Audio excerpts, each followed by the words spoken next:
Get this and get it straight. Crime is a sucker's road. And those who travel it wind up in the gutter, the prison, or the grave. There's no other end. But they never learn. From the pen of Raymond Chandler, outstanding author of crime fiction, comes his most famous character in The Adventures of Philip Marlowe.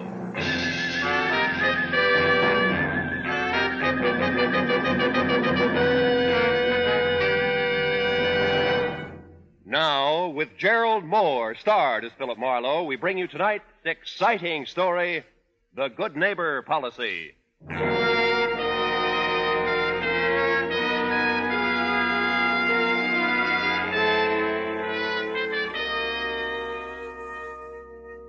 The day was hot and sticky. The city wore it like a wet shirt.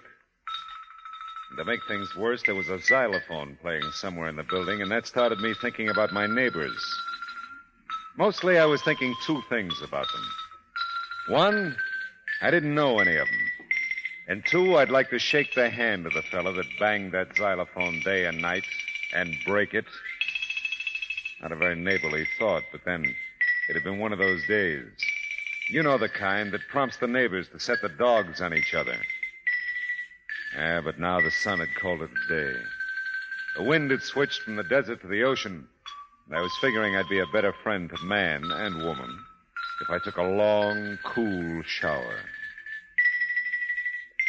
Well, there's got to be some legal way to kill xylophone players.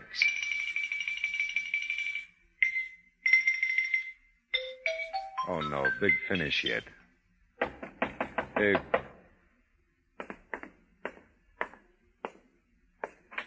Yes? Your name Marlowe? Phil Marlowe? Yeah, that's right.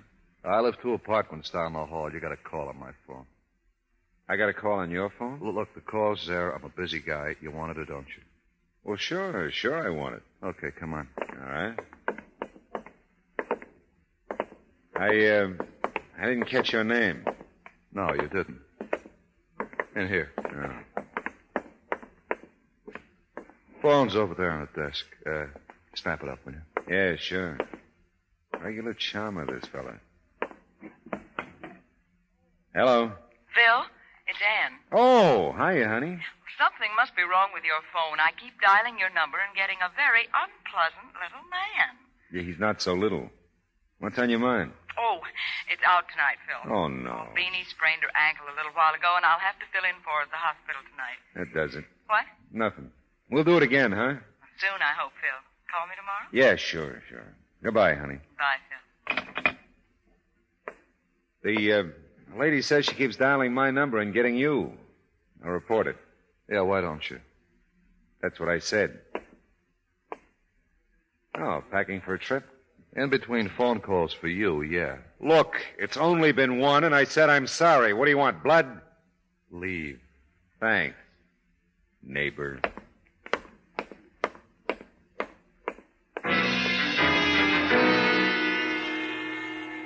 Like I said, it had been hot all day. I wasn't getting any cooler exchanging pleasantries with Laughing Boy. Back in my own apartment, I mixed myself a tall, cool drink and thought about Ann, who was neither. I just about decided on that shower again when I remembered about calling the phone company. I reached for the phone, and just as I did... Hello? Art, this is Rena. Listen, Ernie's crossed us. I can't talk now. I'll pick you up in 10 minutes. We'll clear out alone. Hey, look, 10 minutes, Art. Be ready. Sure. Yeah, I'll be ready, baby. Oh, my name isn't Art. And it isn't. Oh, well, one good turn and all that.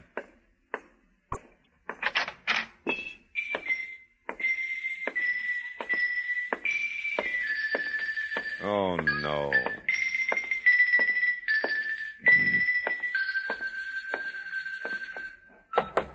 Hey, Laughing Boy. Come on, open up, will you? I got a message for you. Come on, answer the door. Anybody home? My, we're being rather boisterous out here, aren't we? Yeah, oh, I'm sorry. I guess he's not home, huh? It would almost appear that way, wouldn't it? Yes, I guess it would, yeah. You're apartment 6, aren't you? Philip Marlowe, is it? Well, yeah, I am. Mrs. Miss Garrity. Oh. Miss Adelaide Garrity. Rather a nice name, don't you think? Well, yeah, I do, Miss Garrity. I'm apartment 2. Are you really? Well, apartment 2. I've passed you ever so many times in the hall or coming in and out of the door, you know. But I just never felt that I'd known you somehow. No, I suppose not. But then, you see... I often say to Mrs. Evans, she's apartment 1, isn't it shameful, I say, that we don't know our own neighbors anymore? Here we are, under the same roof, as it were, and yet, what do we share with each other, really? The utilities? Oh, but that seems so little. Why, except for Mrs. Evans, the Randalls, the McCombs, the Nelson girls, and, let me see now. Oh, yes, that young girl who plays with that softball team. Oh, what's her name? Well, I really don't know. Hattie. Hattie, that's it. Yeah. Hattie Netherton. Well, as I say, except for those 2 or 3 people, I don't know a soul in the building. Well, that's the way it goes, isn't it? Some days you don't know a soul. Tell me, Miss Garrity, among the people in the building you don't know, do you also not know the fellow who lives here? Apartment 3. Yeah, this door I've been beating on. Who's that? You don't know? And you're making all that fuss? Yeah, well, it does seem silly, doesn't it? Well, I should say so. But I'm afraid I won't be much help to you there, Mr. Marlowe. He's our newest tenant, you know. Moved in less than a month ago. Oh, well, I just thought... No, I don't feel that I really know him at all. He's rather a tall young man, brown hair, quite nice eyes, I've always thought. Oh, that sounds like my I phone. never see anyone with him, though. Something of a lone wolf type, I guess. Yeah, well, look, thanks, Miss Garrity, but my and phone now is... that I think of it, I have seen someone come in with him. Can I catch up to you again, Miss But Garrity? whether That it was call- man, woman, or child, I really couldn't honestly say. Mostly Mr. Minter keeps to Mr. himself. Minter, huh? Well, thank you, and good night, Miss Garrity. Well, find out.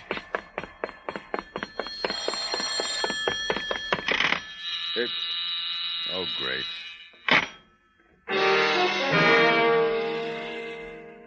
Whoever it was, it hung up while Adelaide Garrity was telling me all she didn't know about the man named Minter. On the call before, someone named Rena had called him Art. Could be my unfriendly neighbor in apartment 3 was Art Minter. Yeah, well, that's pretty simple. Left me nowhere. Then there was Rena's message. Ernie's crossed us. I'll pick you up in 10 minutes. We'll clear out alone. Not exactly social conversation. I had a hunch about the phone call mix-up, but before I began to build a case about it, I called the chief operator at the phone company. Chief operator. Yeah, well, we've got a friendly little wager going here, operator. Will you settle an argument for us? I'll try, sir. Good. Is it possible for 2 telephone wires to get crossed in some way so that I could dial one number correctly and actually get the other number? Yes, sir. That is possible. Uh-huh. It could happen only in the case of a slight equipment disorder, and only if the 2 numbers in question were on the party line. Well, in other words, by dialing my number correctly, you get the person on my party line, and by dialing his number correctly, you get me. Is that it? That's right, sir. Would you like to report such a difficulty? No, thanks. Like I said, I just wanted you to settle a little argument for us. Thanks very much. Not at all, sir. Well, now I knew that much. Neighbor Minter and I were on a party line, and the strange switch in calls was legitimate.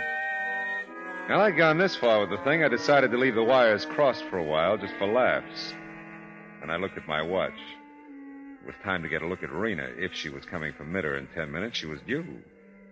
I left my apartment, started down the hall toward his, and sure enough. Art, it's Rena. Oh, please, Art, hurry. Hurry. Nobody home, lady? Oh, I'm sure he must be. I just talked with him on the phone a few minutes ago. Oh, well, maybe he's in the shower. Yes, maybe that's it. Yeah. Now, please, would you mind? That sounds like his phone. Yes, it does. I wonder... Yeah, so do I. What's that? Nothing. I mean, if he answers it, he'll probably answer your knock, too. Yes, I suppose he will. Now, will you please leave me alone? Oh. Got to be there, Art. Got to be there.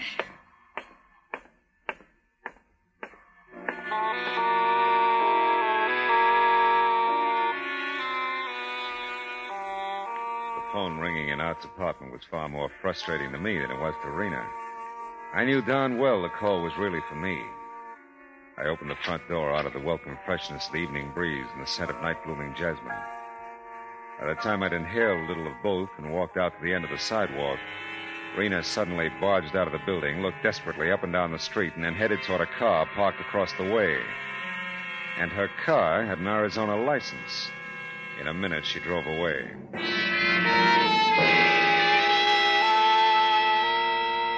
Back in my own apartment, I called the chief operator again. Only this time I leveled with her about the crossed wires on my party line. After that, I took a shower and decided to end a dull day by putting in some sack time. The last conscious thought I had was Rena's urgent voice on the phone. Ernie's crossed us. I can't talk now. I'll pick you up in 10 minutes. We're clear on load. I still didn't get it.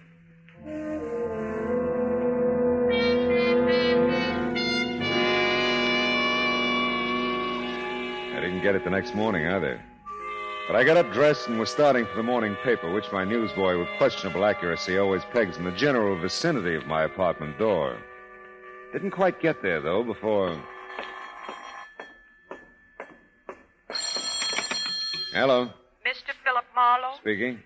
This is the telephone company calling, Mr. Marlowe. Oh? The difficulty with your phone that you reported last night has been remedied. Normal service may be resumed. Oh, fine. Thanks for calling.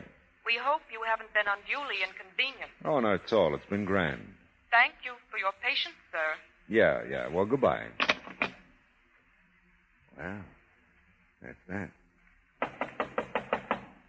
Okay, I'm coming. Hey. Oh. Hello again.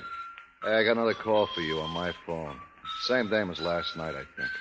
Yeah, but the phone company just Look, told you me... always argue there's a call for you on my phone. I'd come on and answer it. Well, how can I resist an invitation like that? It's funny, though. Wonder how that happened. Yeah, you said that before. Yeah, I know. I did, didn't I? Did I say before that I don't much care for xylophones? Or you? I don't remember. I don't care. No.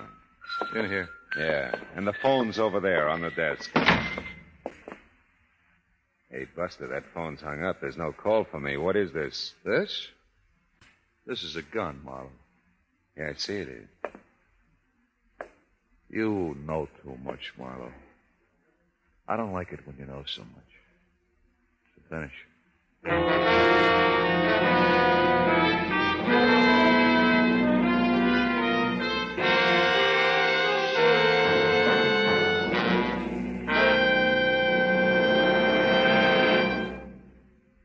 In just a moment, we will return to the second act of Philip Marlowe. But first, a blind auction racket in which employees in a customs house have a confederate purchase a battered suitcase containing a fortune in jewels. That's what CBS Radio's gangbusters have to contend with in The Case of the Nazi Diamonds, tonight on most of these same CBS stations. Don't miss Gangbusters tonight for a suitcase full of jewels and thrills. Say, friends, the flood victims of Kansas, Missouri, Oklahoma, and Illinois need your help. Many are injured and homeless, and you can help to give them food, clothing, shelter, medical care. You can do your part by giving through your local chapter of the American Red Cross. Now, with our star, Gerald Moore, the second act of Philip Marlowe, and tonight's story, The Good Neighbor Policy.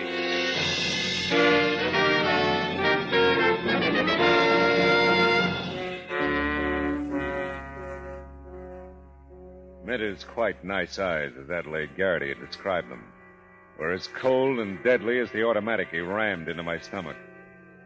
It was the first time I'd gotten a really close look at him. This one was too close for comfort. I had to keep looking at him, though. I knew that if I glanced away, blinked an eye, or made anything resembling a key move, he'd blast me to kingdom come. A little ahead of my time. He was dead wrong on one score, though. You got my call from Marina last night. You know too much. How can I know too much? I don't know anything. Now, look, Minter. When I saw you last night, you didn't know my name. You've been asking questions around, huh? Yeah. Well, so have I. Come on, Gumshoe. We're going to take a little walk. Now, look, kid, you're all wrong. Will And you after we take that little walk, we're going to take a little ride. You can tell me all about how wrong I am as long as you can talk. Let's get going. Okay.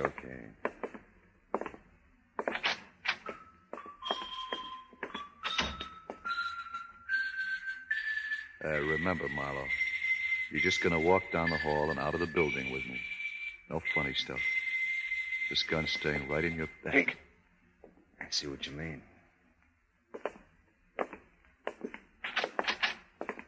And the dawn comes up like the... Why, it's Mr. Marlowe. Oh, Miss Garrity. And Mr. Minter, I believe. Well, we're up early, aren't we? Yes, we are. A little too early, if you ask me. Oh, have you the hiccups, Mr. Marlowe? If you do, I know the best cure. Just put your hands up high over your head. No, I don't have hiccups, Miss Garrity. Oh, then perhaps it was Mr. Minter. No, lady, I don't have hiccups either. Well, someone hiccuped, and it wasn't me. Oh, but no matter. I just came out for my paper. I won't keep you gentlemen. I know you must be off somewhere. And it's such a lovely morning. I don't believe it's as warm today, do you? Seems warmer to me somehow. No, I don't believe it is. Do you, Mr. Minter? Look, lady, we're in a hurry. Well, I'm sure I'm not keeping you. I must say I was just trying to do the neighborly thing, that's all. Yeah, I was saying to Mrs. Evans just the other day, what happened to the old-fashioned good neighbor policy? Look, lady. And this little incident this morning is certainly answer enough for me. It's gone. That's where it is. Gone. Get moving, Marlowe. Miss Garrity, you're the one who plays that delightful xylophone. Right, Marlowe, yes. But, oh, you can see it from the doorway here. Yeah. Oh, dear.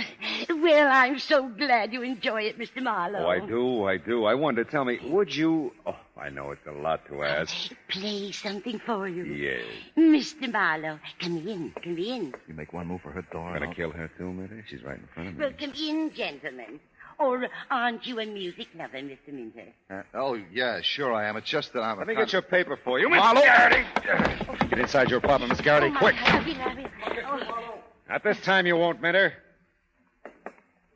Stay over along that wall, Miss Garrity. Don't get near the door. Well, what on earth possessed you, Mr. Marlowe? Why, you struck him in the face with my paper. Yeah, I did. Wait a minute. Shh. Can you see the street from your windows, Miss Garrity? Yes, but... Oh, here's your paper. Sorry, it's wrinkled. Oh, thanks very much. Well, I'm afraid I still don't understand your behavior, Mr. Marlowe. Yeah, he beat it, all right. You'll get lost in that traffic in no time. What will Mr. Minter think? You're striking him that way. Well, I've got a mean streak. Hey, wait a minute. Let me see that headline. Well, I'm sure I don't know what's in it. If you remember, I haven't had Will a you let me chance to see it a read the minute, thing. please? Well, Oh, yeah. Man murdered in investment holdup. Ernest Toland, 38, employee at Hinshaw Investment Company, was found shot to death when the company opened its doors this morning. Upwards of $50,000 in cash and securities were missing from the safe. Police believe Toland worked late last night and drove to the thief to lose the company safe. Officials say police were attempting to locate Toland's widow, Mrs. Rena Toland, whom neighbors saw leaving the house with a suitcase. Wow! Ernie and Rena. friends of yours, Mr. Marlowe. No, but Minter's right. I do know too much. Oh, I'm sorry, Mr. Marlowe, but I don't feel up to playing for you right now. What? You know, this morning has gotten off to such a peculiar start. I'm just not in the mood for the xylophone. Oh, I know how you feel. Don't give it another thought, Miss Garrity. Ever again.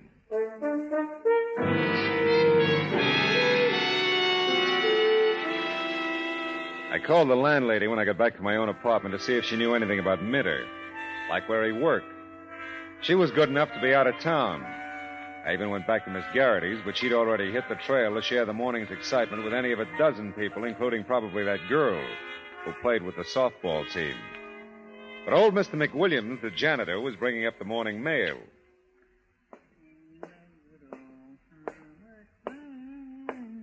Morning, Mr. Mack. Well, morning, Mr. Marlowe. How's the mail situation? 12B has 2 packages again. Again, huh? Mhm. How about me? Well, sir, you don't even rate an advertisement this morning. How it is. Sorry. Yeah, well, you can't win all the time, huh? No. Yeah. Tell me, how about Mr. Minter?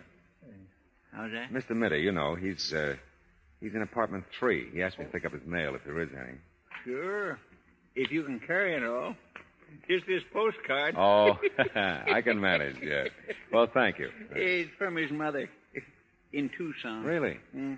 They're all well. Oh, well, that's good. That's good. Nice to see you again, Mr. Mack. Same here. Same here. Hey, say. Yeah? Is it hot enough for you? It was. And Mr. Mack was right. Me and his family were all well, except for the return address in Tucson. There wasn't a lead on the whole postcard. But who puts leads on postcards? I took the card back to the apartment with me and called a questionable character I knew in Tucson and told him to find out all he could about Art Minter, quick. Then I remembered about Rena's car having an Arizona license and asked him to check her. Yeah, and Ernest Tolan, too. Called back in an hour. Well, he's got no record, Marlowe. This Minter guy asked me to check on. Oh, only get this. What?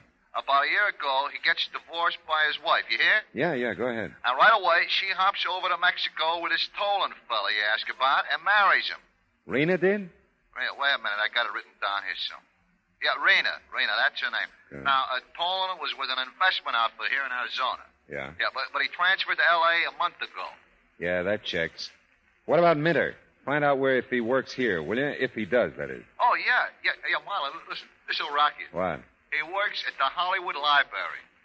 Hollywood Library? Honest, his old lady told me. It rocked me, all right. The whole thing did. Ernest Tolan, now dead, had been set up as a pigeon a year ago back in Arizona. Only at some point yesterday, he got wise and decided to do the investment job alone. Trouble was, Rena didn't get to Art with the news in time. She got to me. Now even the law couldn't locate Rena. And the last time I saw Minter, he didn't act like a fellow who was heading for the Hollywood Library. Still, you never know.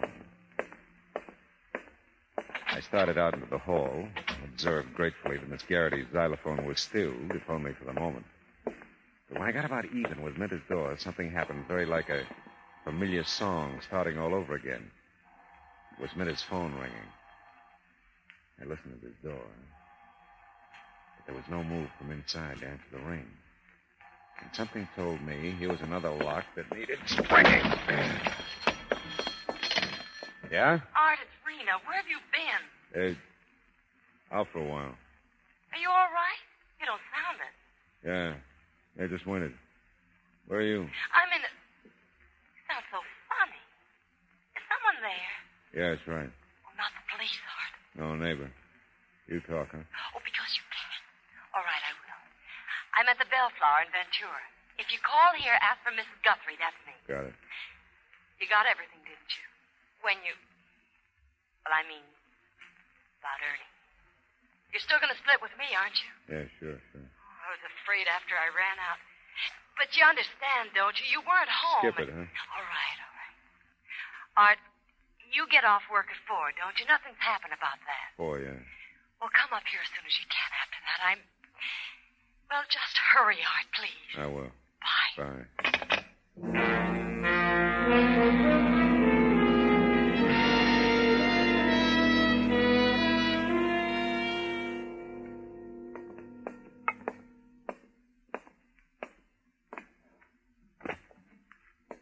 Excuse me, but can you... Please, not so loud. You. Lost my head, I'm sorry. Can you tell me where I can find Mr. Minter, please? Mr. Arthur Minter? Yeah. Oh, well, he's in the stacks on the mezzanine. That stair ahead. Thank you very much. Not at all. And walk as quietly as you can, please. People are reading. Wouldn't disturb him for the world.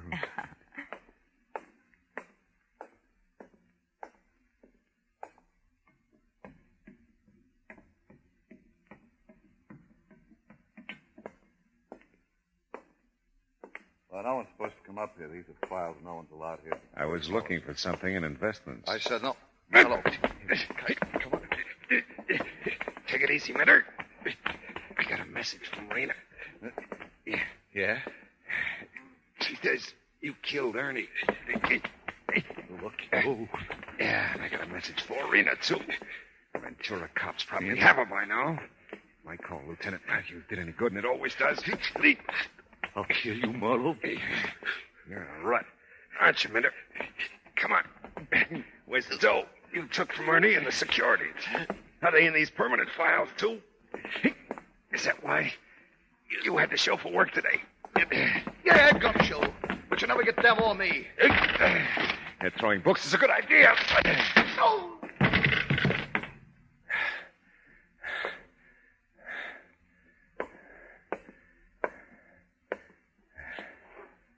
Well, this boy's really out. Yeah. Not to be said for heavy reading.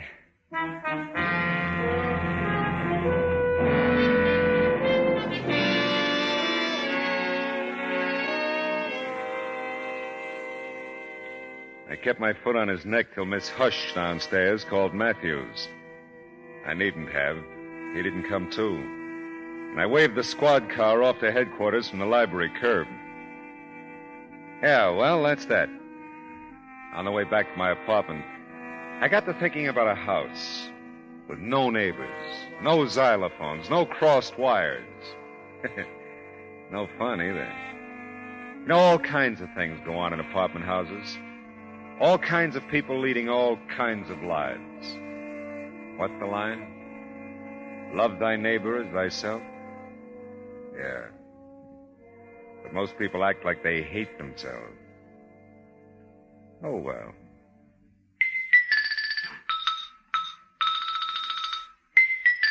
There's got to be some legal way to kill xylophone players.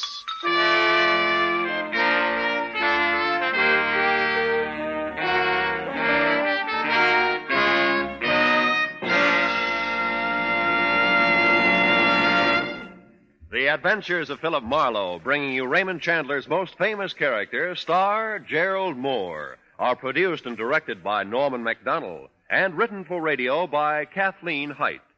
Featured in the cast were Hy Averback as Art Minter and Jane Morgan as Miss Garrity, with Vivi Janis as Anne, Dora Singleton as Rena, Parley Bear as old Mr. McWilliams, and Gene Bates as the chief telephone operator. Gerald Moore may currently be seen in the Santana production Sirocco. The special music for Philip Marlowe is composed by Pierre Garrigank and conducted by Wilbur Hatch. Be sure to listen again next week at the same time when Philip Marlowe says... This time I did a cook's tour of the San Fernando Valley in search of a missing woman. The case had a lot of positive developments. But the clincher was a negative development. And in a camera shop.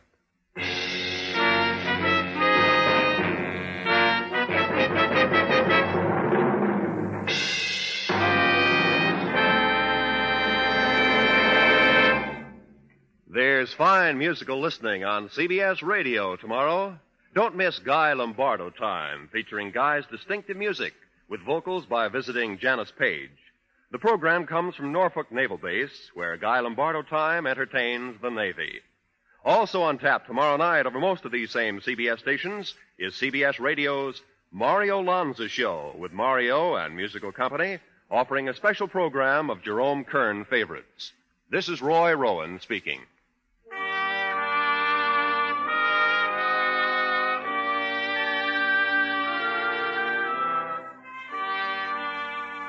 Just as systematic exercise builds a strong body, so does systematic saving build a strong future.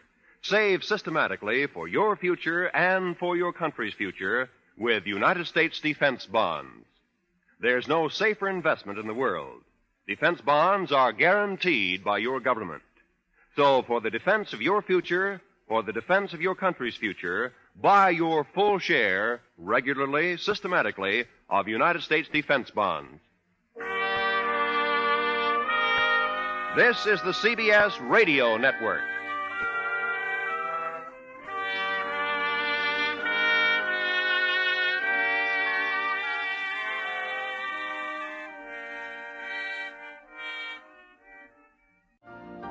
You've been listening to the OTR Gold Network.